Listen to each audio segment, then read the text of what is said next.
Thank you for joining us today.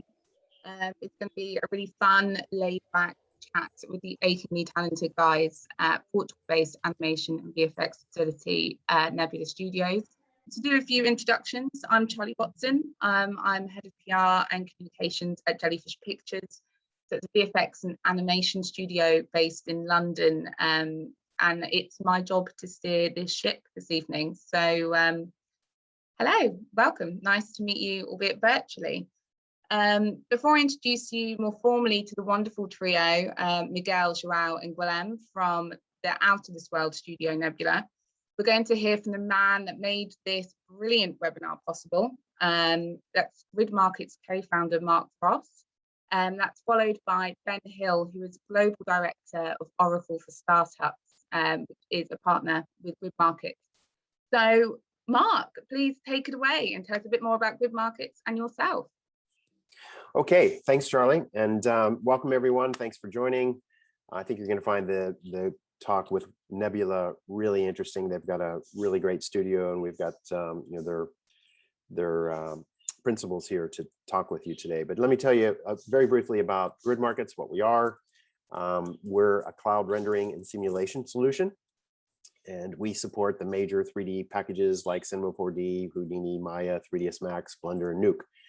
And in addition, all the major renderers as well, the GPU renders, Redshift, as well as the CPU ones, including Mantra, Arnold, V-Ray, and RenderMan.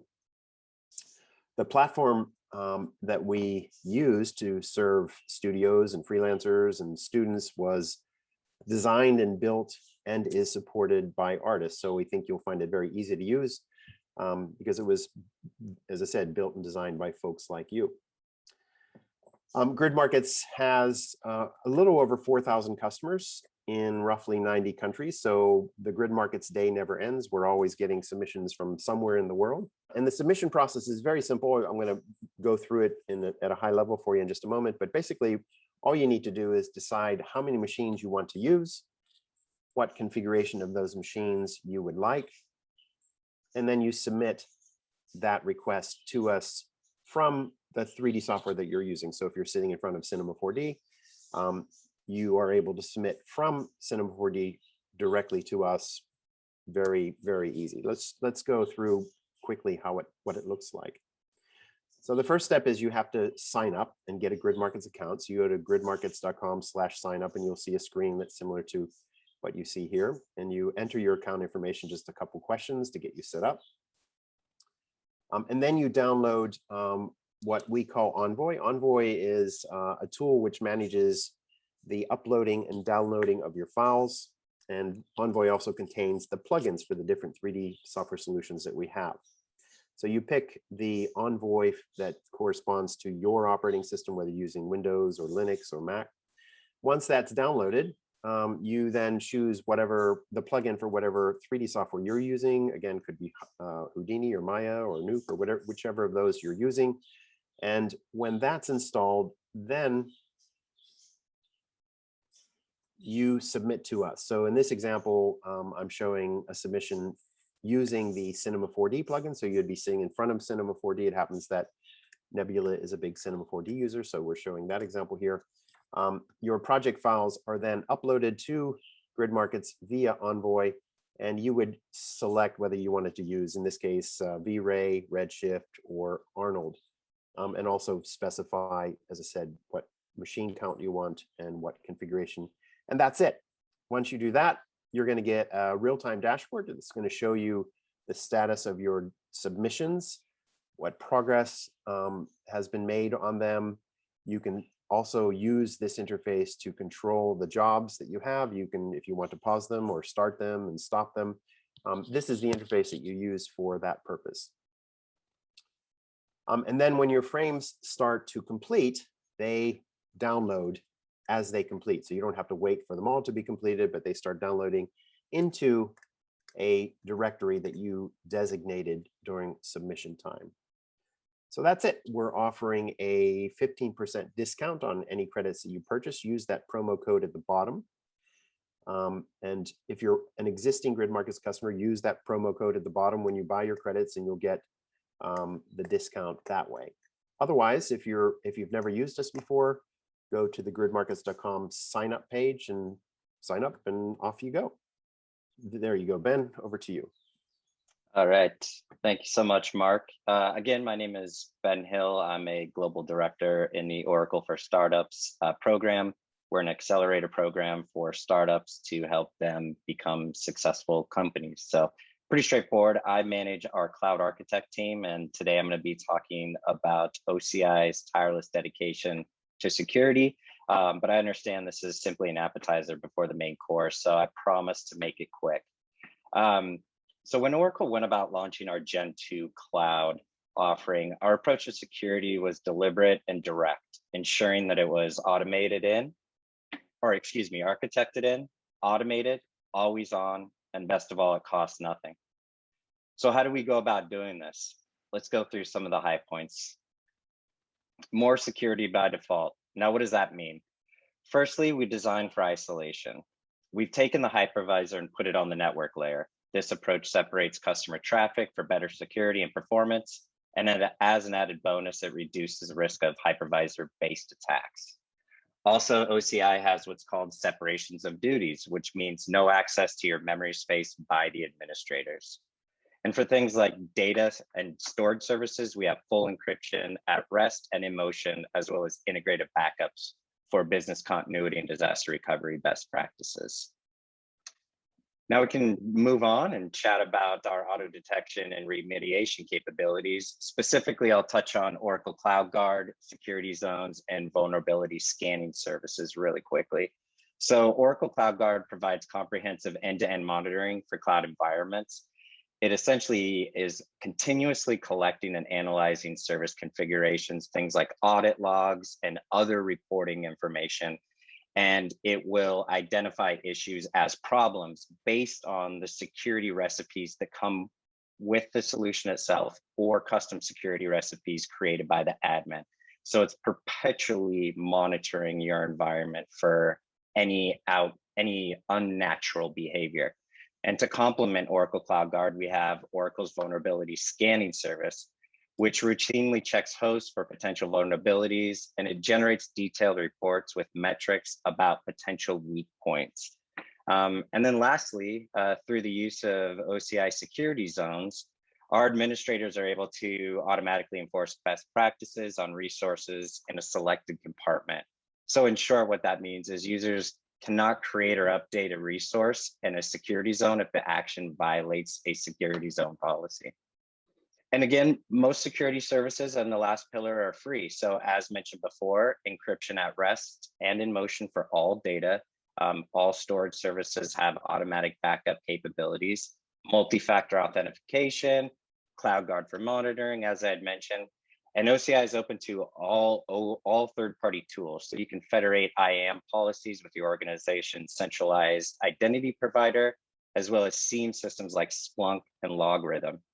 And other services like Oracle Cloud Vault can be used to store passwords, SSH keys, and certificates.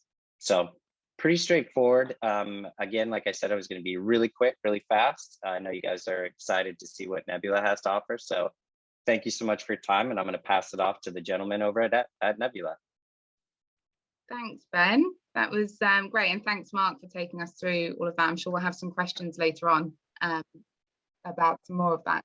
But now the men of the hour are about to be introduced. So as mentioned earlier, we have joining us today Nebula co-founders João Marchanti, Guilherme, Afonso, and director Miguel de Freitas. Nebula have done some incredible work in the commercial space for some of the biggest brands in Portugal, including Umbungo, MaxMat, and Intermarché. In 2016, the team took on total creative control and writing, directing, and creating their own multi-award-winning short film entitled Don't Feed These Animals. So before we get into the nitty-gritty and you get to see these wonderful men, let's look at some of their beautiful commercial work. Willem, if you could share your video, please, your reel. Sure.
Thank you. That was amazing. Very intense. And lots of eclectic work. Thank you. So I think before we get into it and start talking about your amazing short, let's take it back to 13 years ago. João, Guilherme, starting off in your lounge. How can you talk a little bit about when you first started, what it looked like, and how maybe it's a little different to what it is today? Sure. So you Well, go ahead. It started. Hey, it was just 3 guys in a living room and a couple of laptops. But we felt that we could do something in the post-production, in the animation scene in Portugal, specifically advertising wise. I mean, there were a couple of production houses and studios and animation studios and so on, but we felt that we could kind of make a difference, or at least try. If not, just pack up and leave Guilherme's living room to my place, and off we went. But hey, it worked. So 13 years later, we're still here, and it was fun. I mean, it's literally, it's not the garage or basement type of thing. It was a living room type of thing. We had nothing to lose and a lot of stuff to try. So we did.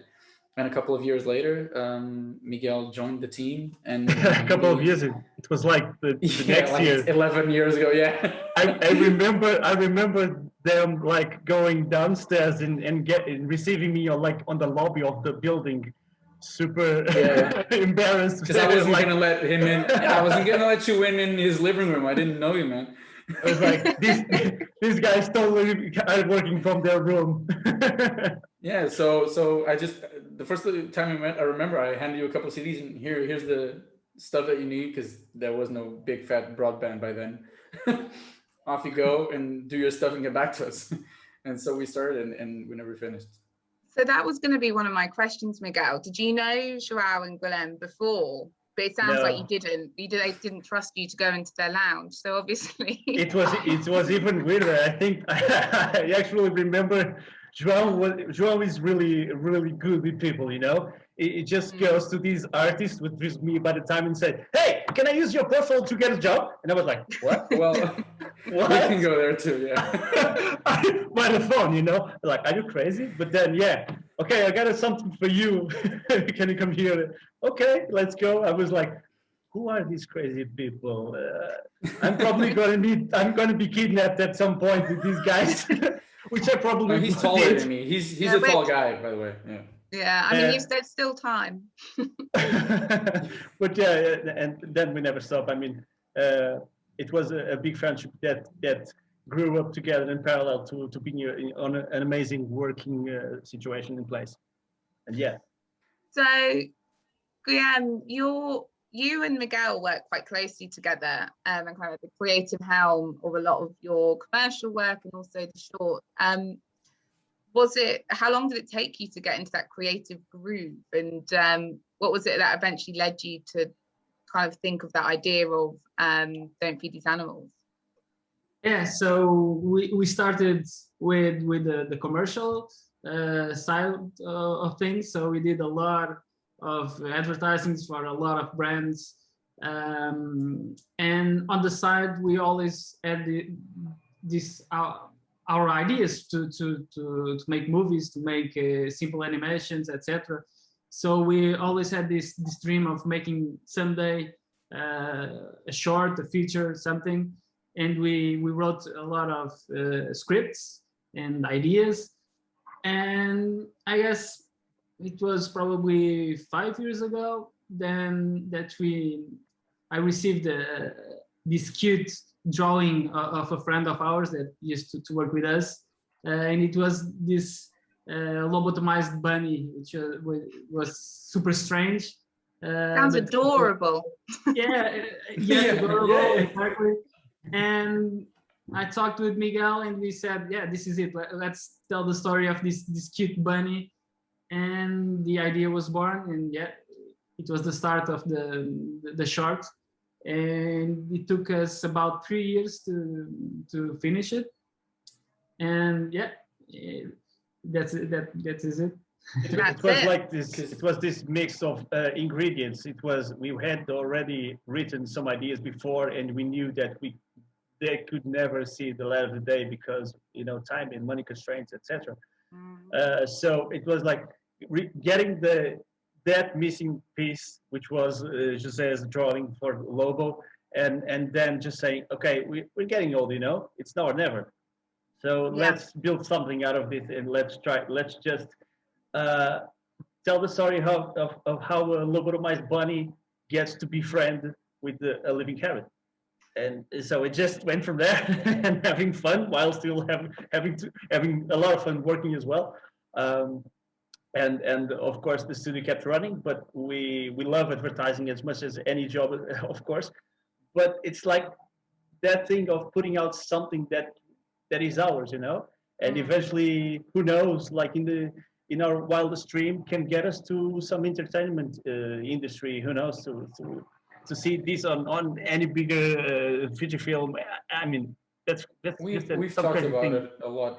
Yeah, There's a difference between working someone else's IP, which is our day-to-day life, and trying to create one and create something from scratch. I mean, you guys always give your personal thing and view and turn to whatever project we do, but you never started that low or that early, because there's always something written or created by someone else for us to get it through and bring it to life. And it was wonderful to actually have something and the opportunity, aka time and money, to do this. Shall we show attendees the trailer before we start getting properly into all the questions? If you want to show the trailer. Sure. Can you guys see the screen? Yes, we yes, can. we can. You should try and share again with the check marks. Remember that? Now it's with the sound, I think. Yeah. Oh. Okay, let's play the trailer.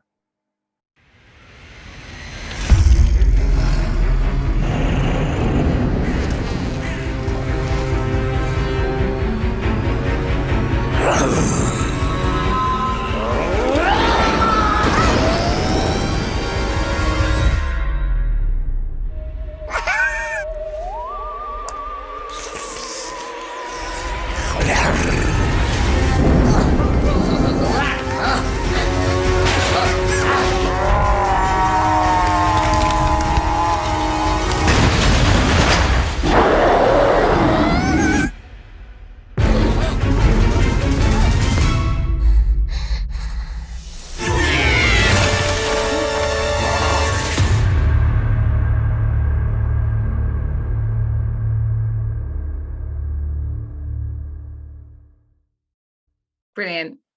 Leaves us wanting more. And maybe if people want to stay on at the end, you might be able to watch the whole thing or go on to Nebula's website.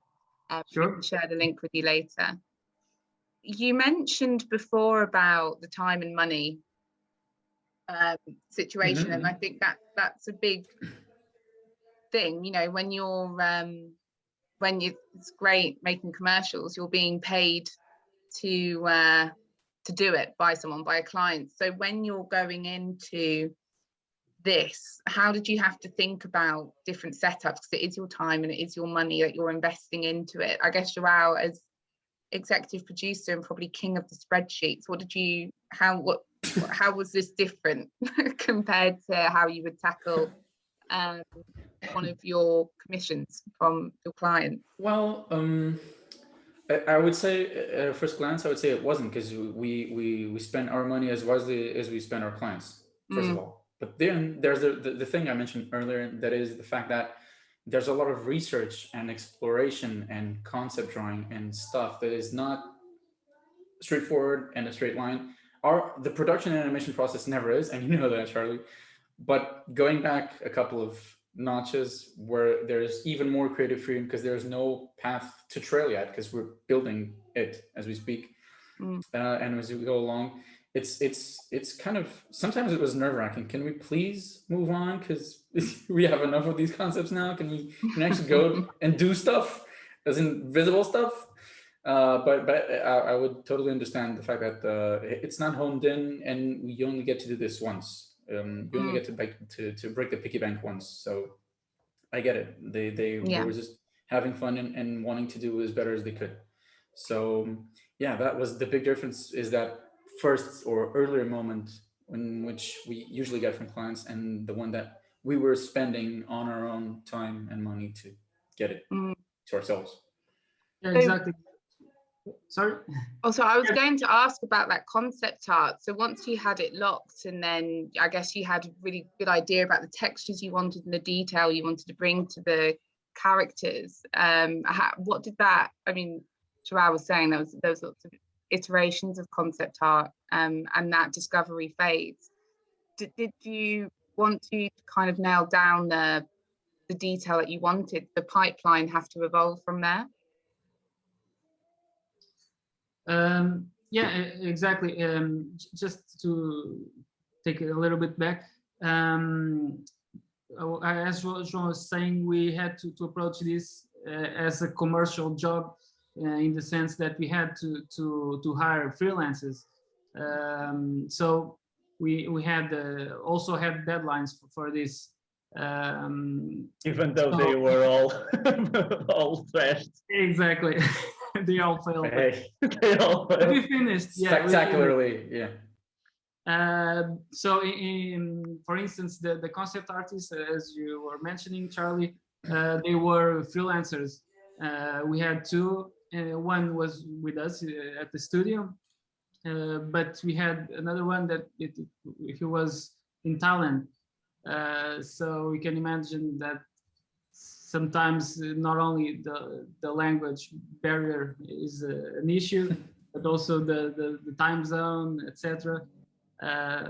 Actually, the visual culture as well. I remember that. Yeah. That was very interesting. I mean, it brought riches. That's not what I meant. That's still not what I meant. Yeah, there we go.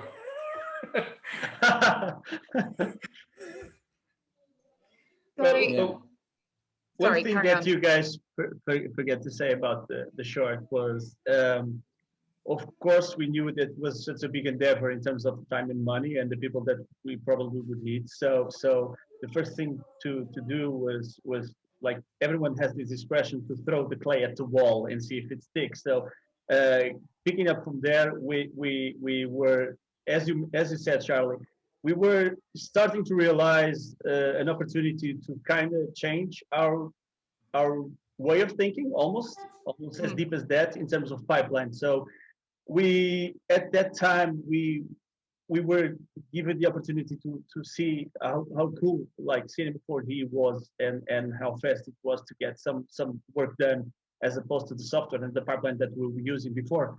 And especially me, that came from the old days, I was really like the opponent to see the change and to see like the big picture and the bright. And then once we did, we're like, okay, so, but wait, can you show me like character animation done in Cinema 4D? And there was like almost none, you know. At 2016, Cinema 4D was like the synonym almost for shiny balls, as I would say, like really motion stuff.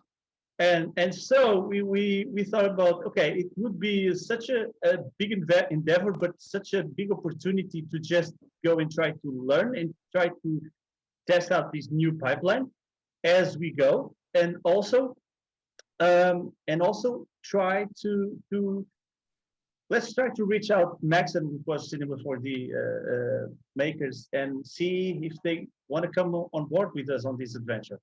And so we end up creating this like plan, you know, this project that would be beneficial to everyone, for us and for them, to get all the marketing, etc., and anything that we would basically create to help them, like showing the strength. And then they went along, and with them they brought all these wonderful brands that you can see. Nobody knows NVIDIA and GridMarkets, and etc. Of course, they are huge people in the game, and we were really fortunate to get all these brands helping us, not with money, of course, and we wouldn't want any dime. We want to be like free on that chapter, but I mean, licenses, support, rendering. If it wasn't for these awesome gentlemen brands, we wouldn't be here talking today. And this is very important to say. But then also with their support, we then started the massive endeavor of learning a new software, changing a pipeline on a site-based project, which we defined as a commercial project as well. Also keep the commercial project going on in smoothly changing, you know, picking on what we were learning and basically changing our minds. I'm just babbling right here, so No, you're I not. can continue, but I think I should just pass on the ball. No, that's true. Go. It's good. Guilherme is even illustrating what you're saying. Yeah, can you guys still see my screen? Yeah, sure. Ah, cool, perfect. Yeah, no, and it's an important and it's an important thing to say, you know, that whilst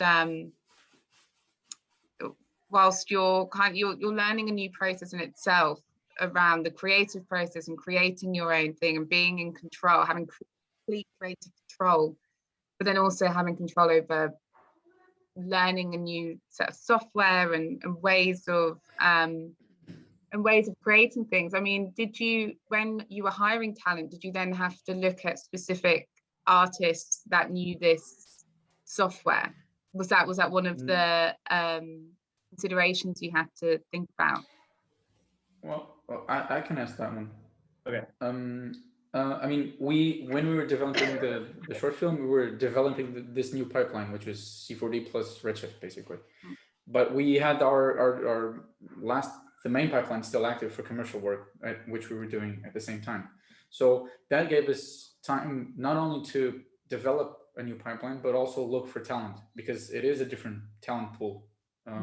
It depends on the trade of the freelance or the talent itself. If it's modeling, it's a very broad thing.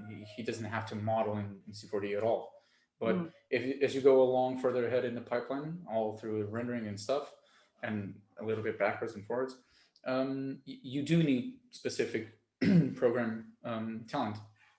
And yeah, we had the short film as just enough time to get our people in and trying to figure out where was the community that could help us. And we had that time while working on the main pipeline. And well, it was 3 years, so we did get the time to find people. Yeah. Go. Which was a really hard thing to do. So so imagine from shiny balls, you don't get character animators on C4D. So how the hell will we get character animators? So basically we didn't. We didn't. We went to the animators that we knew from Maya and the riggers from Maya, and they jumped in as well and they said, okay, let's have it a go on this new software, which is super fun, because at some point we can say we actually trained a lot of talented people that right now today they work at C4D. work on C4D doing character animation and rigging and whatnot, you know, which is awesome.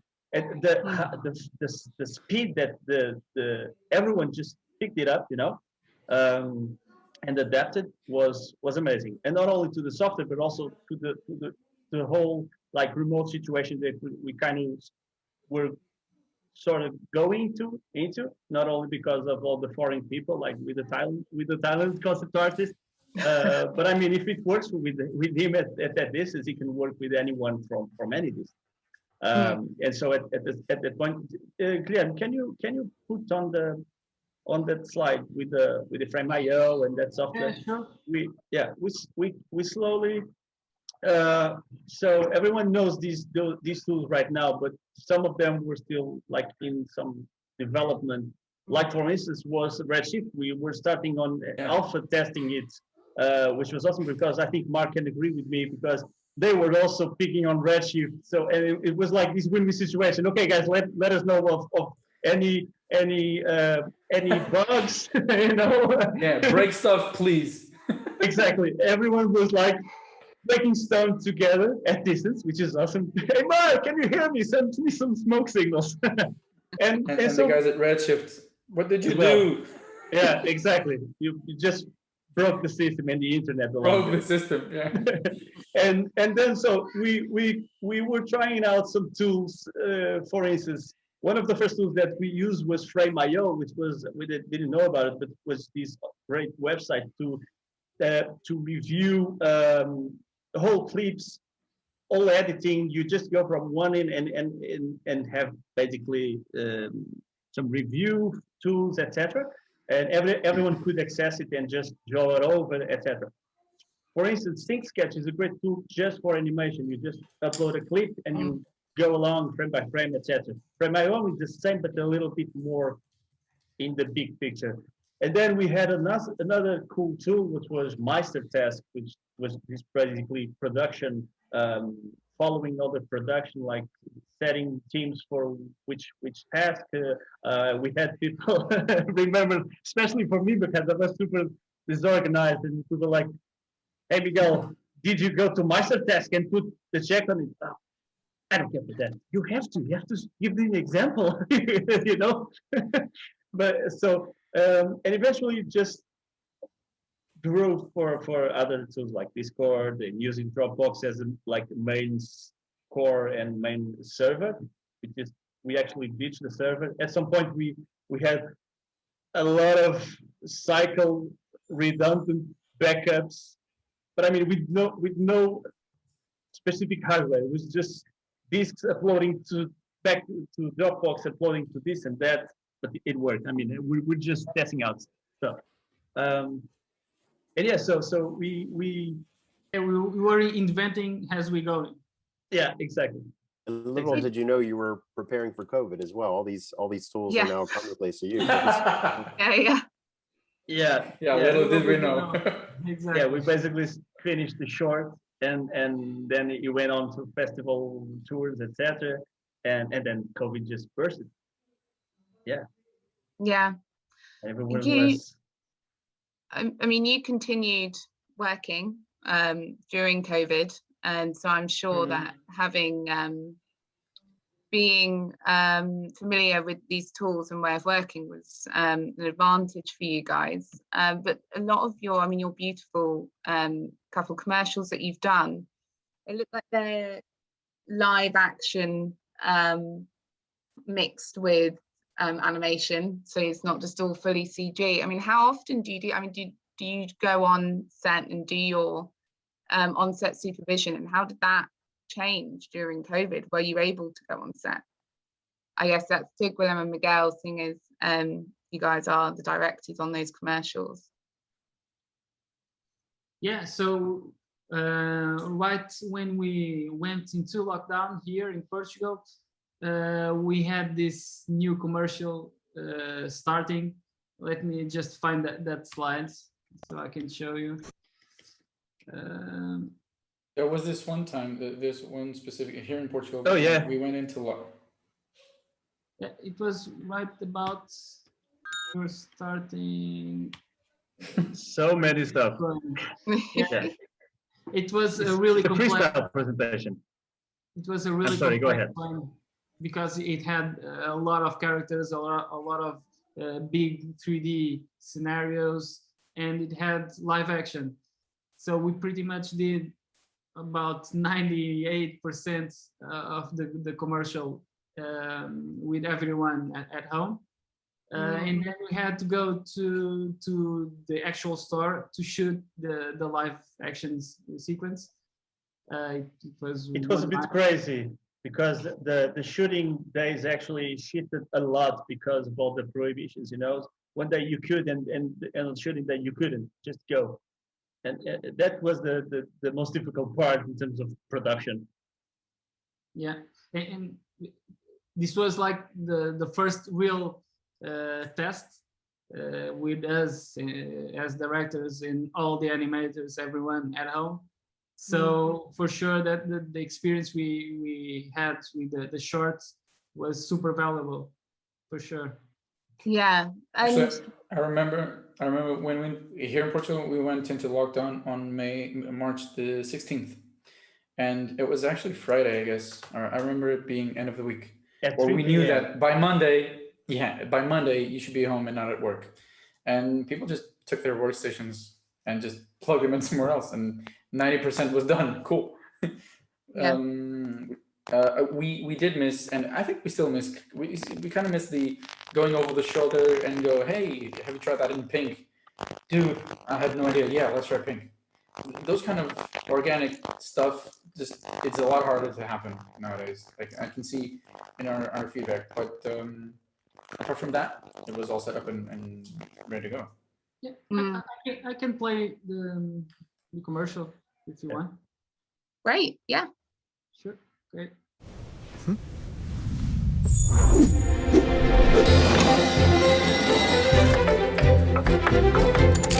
Max, mais um projeto! Vamos a isto!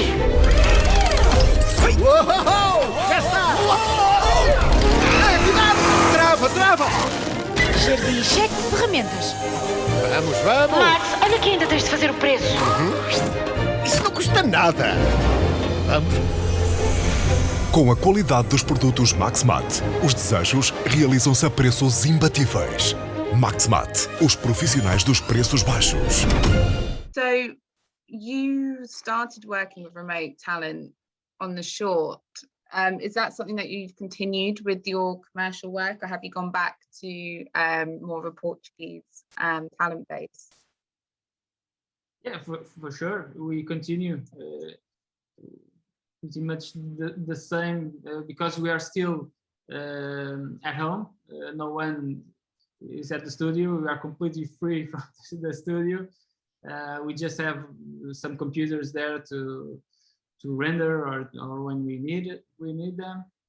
With the short, we actually ended up working with a lot of cool, good Portuguese talent, and so we always try to like have Portuguese, in our teams. I mean, they're getting incredibly better day by day, hour by hour. I mean, by the minute we were talking, they're going amazingly good.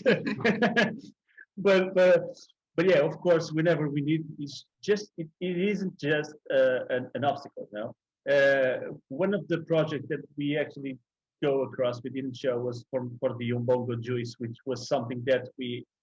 Can you just quickly go through that slide again while I'm talking? Sure. So we put it here because it was important, because it was the first commercial project that we actually tested out the new pipeline, if you can call it that way. So it's not that. Sorry, is this a little bit...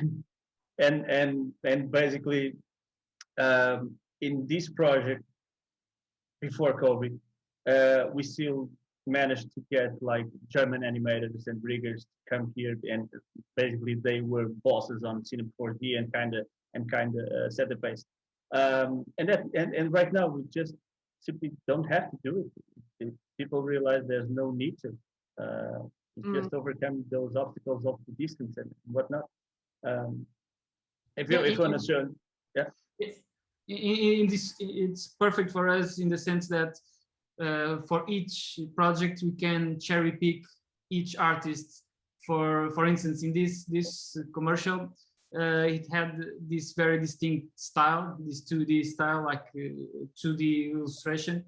So we could choose the artist that better suit our needs. So in this sense, if we have the whole world to choose, it's better. Yeah. I have another question for you, and I guess it can be an individual question for each of you. If João's audio or speakers had stopped buzzing, I don't know, maybe not for João. There's Guilherme and Miguel. Guilherme, I think you just played the video. I'm sorry, I think the video just started. Oh, sorry. Oh, no, that's okay. Show the video. That's more interesting than my question. In the background. Oh, yeah, okay, go ahead. So, for your own try. Can you hear me? Oh, yes. Yay! Back. There we go. Yeah, because I want to say stuff which I've obviously forgotten by now, so it doesn't matter. So I think your own tenacity and ambition, you went from doing commercials to creating your own shorts. Mm-hmm. Where does the future, what does the future look like now? What do you want to continue? You did touch on it before about creating your own IP and going more into the entertainment world alongside commercials. How do you see yourself doing another short? What is it that you see next? Let's start with Guilherme. Yeah, for sure. Of course, we love to do commercials, but our dream is, at least for me and Miguel, it's to make a feature film. So we are pursuing that dream, and we started with the shorts, and we built all this new IP, this universe, all these characters, etc. And we are trying to to spin off to other products. For instance, a feature, a TV show. And we also have other ideas that we want to try and develop. But of course, we still want to work as we've been doing in advertising. So for now, I think the future is to go both ways and see what we can do with. Great. How about you, Miguel? What's this future look like for you? Very similar. I would love to go to the oven industry. You remember we said we were talking about ovens. Yes, you know what I was going to say? That was going to be in my next question. I was going to put in the oven. I anticipated. No, I was You got joking. it. So yeah, like Guilherme said, of course, my end dream, my dream would be to make an animated feature film, of course, or some TV show, whatnot. I love doing my job. I just love it. And of course, doing for commercial work, it's just about as good as it gets. In terms of like company, etc., I think it's especially after COVID, I think we just have no more boundaries. I mean, it's funny because in terms of physics spaces and whatnot, we have more and more boundaries. When people can go to the city without certificates, crazy, but at least digitally we can go wherever we want, and we are spreading out more easily. And I would really much like to just be able to spread out and say, hey, Portugal is a cool place to have bigger VFX studios, or we can also do commercial work with anyone that's involved. I would love to, as companies or as individuals, I would love to be able to just collaborate with the other people and learn what's there to be learned, But yeah, it's with the ultimate goal to have something of my own. That would be just like the cherry on the top. Yeah, and ovens. And ovens. Go into the oven trade. Oh yeah, definitely. We have this internal challenge in which we try to have at least one frame with our logo in every single commercial we do. Oh, really? That's brilliant. Yeah, like fighting the logo. It's going to be ovens from now on, I guess. Yeah, it's going to be ovens. It's ovens. There's a floating oven in space. So what about you, João? Well, what does the future hold for you? Well, I would like to see this blossom in every single way and angle you can think of. As in, we took the time and the money and the effort to do this crazy thing that we had as a desire as a team, and I would like to keep pushing as we are right now and to bear fruit in some other routes and some other stuff and some avenues we're pursuing. But I would really like us to have the kind of growth that we had in 13 years, to have it felt properly in 13 more years. I mean, there's a lot of tools that we've changed our pipeline like maybe 3 times in 13 years.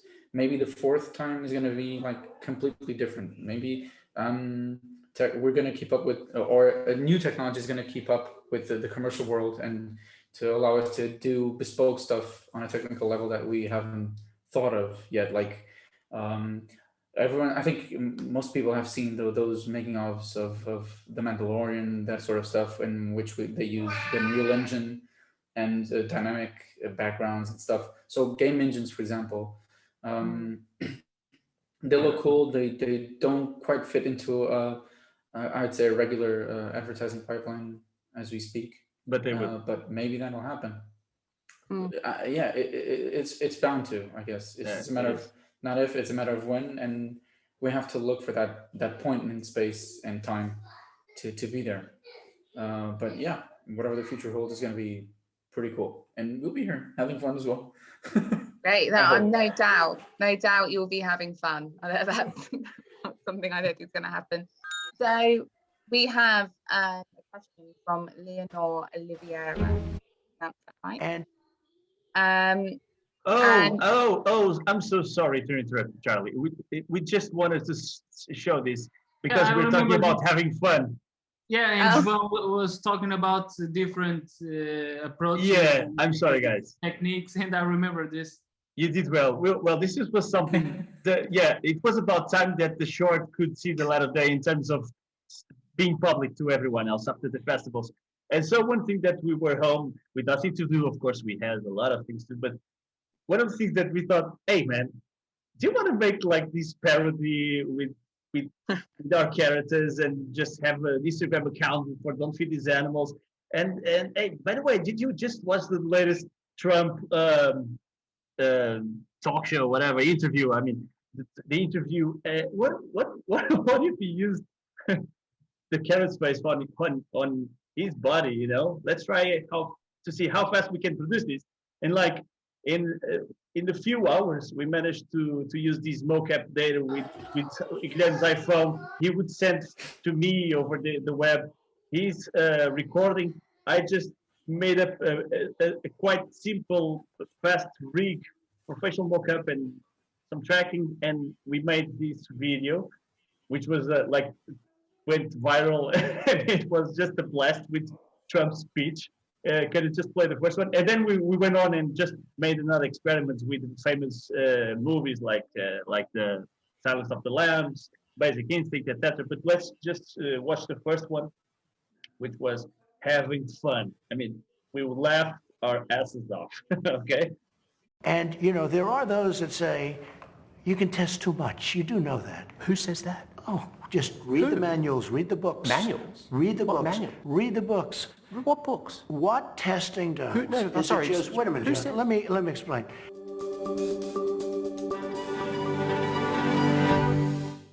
That's As very simple good. as that. I mean, we had to just carry on working because otherwise we would just do this, you know, having fun Just like carry on this. doing that. Yeah. It was, Is there the behind the scenes file? Do you have it? oh yeah, we do. Oh, there you go. You The can test too breakdown. much. You do know that. You can.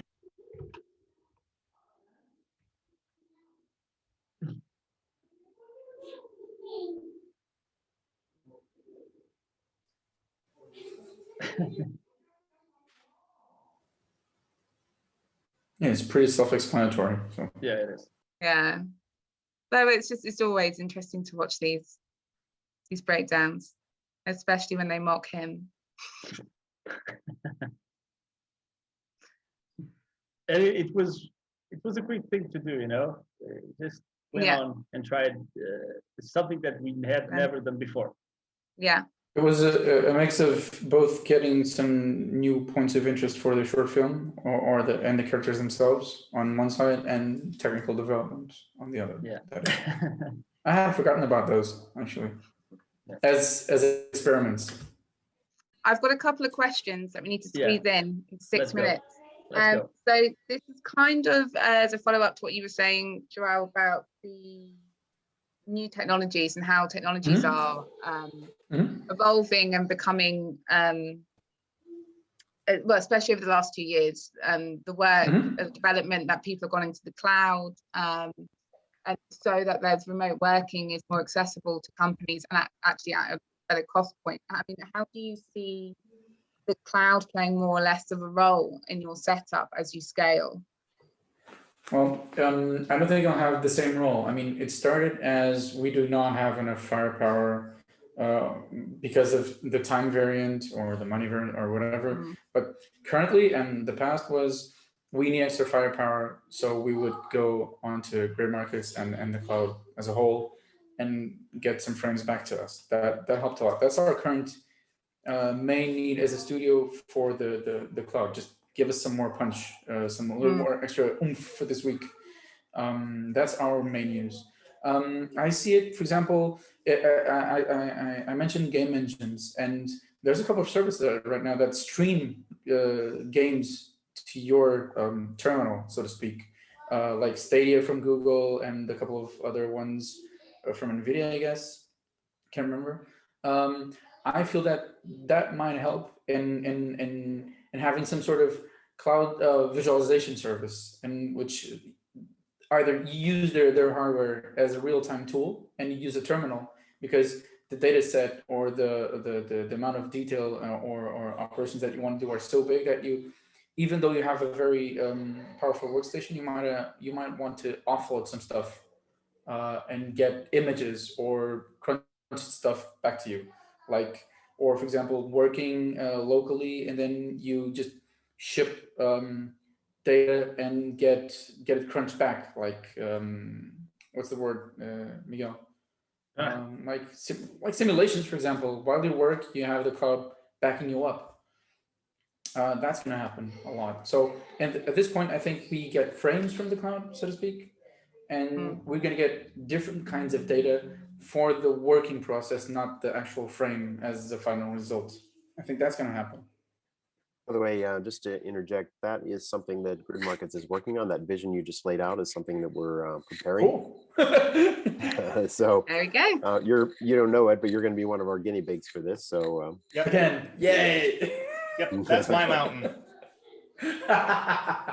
All right. Hey, Charlie, we have 3 minutes, and we have a very patient person who asked a question. So why don't we get to that, and then we'll probably have to wrap up. Yes. So what was the hardest thing to do / animate in the short and/or in one of your ads? Oh, that's a tough question. It's a big question. Probably the rendering of the short was really, really difficult because we were experiencing with the new GPU render engine, which we didn't have any experience, and if we didn't have the help of GridMarkets and our NVM, I don't know, because it took us about 5 months to render all the film, and we had that help. If we didn't have, probably we were still rendering by now. Yeah, we make that joke sometimes. We'd still be rendering our own short film. 10 years later. I think I can add to that question as well, since Leonor asked specifically about, to do or animate. One of the biggest issues, like for instance, in the shorts, it was the breaking point. It was like a learning process.